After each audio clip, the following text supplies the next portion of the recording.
తండేల్ చైతూకి biggest hit అవుతుందా? Super hit కొడతాడా? చందు మొండేటి డైరెక్షన్లో lady power star Sai Pallavi హీరోయిన్గా చేసిన తండేల్ రిలీజ్కి సిద్ధమైంది.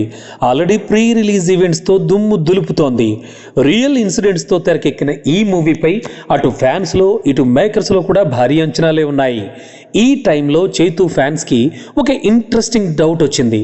తండ్రి నాగార్జున లాగే చైతూకి కూడా తన సెకండ్ మ్యారేజ్ తర్వాత హిట్ పడుతుందా? తండేల్ డెఫినెట్గా హిట్ అవుతుందా అనే డౌట్స్ అయితే బాగా పెరుగుతున్నాయి వాళ్ళకి. ఎందుకంటే నాగార్జున అమలను రెండవ వివాహం చేసుకున్నాక కెరీర్లో హిట్స్తో దూసుకెళ్లాడు అని చెప్పాలి. సెన్సేషనల్ డైరెక్టర్ రామ్ గోపాల్ వర్మ దర్శకత్వంలో వచ్చిన ఒక అబ్నార్మల్ మూవీ అంతం అయితే ఆ తరువాత విఎంసి బ్యానర్లో వచ్చి రిలీజ్ అయిన ప్రెసిడెంట్ గారి పెళ్ళం మరో హిట్ మూవీగా నిలిచి ఫ్యాన్స్ను ఫిదా చేసింది. మరి ఇదే మాదిరి చైతూకి కూడా తన సెకండ్ మ్యారేజ్ తర్వాత వచ్చే తండేల్ కూడా సూపర్ హిట్ అయ్యి తండ్రికి తగ్గ తనయుడు అనిపించుకుంటాడా అని ఫ్యాన్స్ తెగ ఎదురు చూస్తున్నారు. మరి నాగ్కి వర్కౌట్ అయిన సెంటిమెంట్ చైతూకి వర్కౌట్ అవుతుందా? ఆ సాంప్రదాయాన్ని కంటిన్యూ చేస్తాడా? చూడాలి మరి.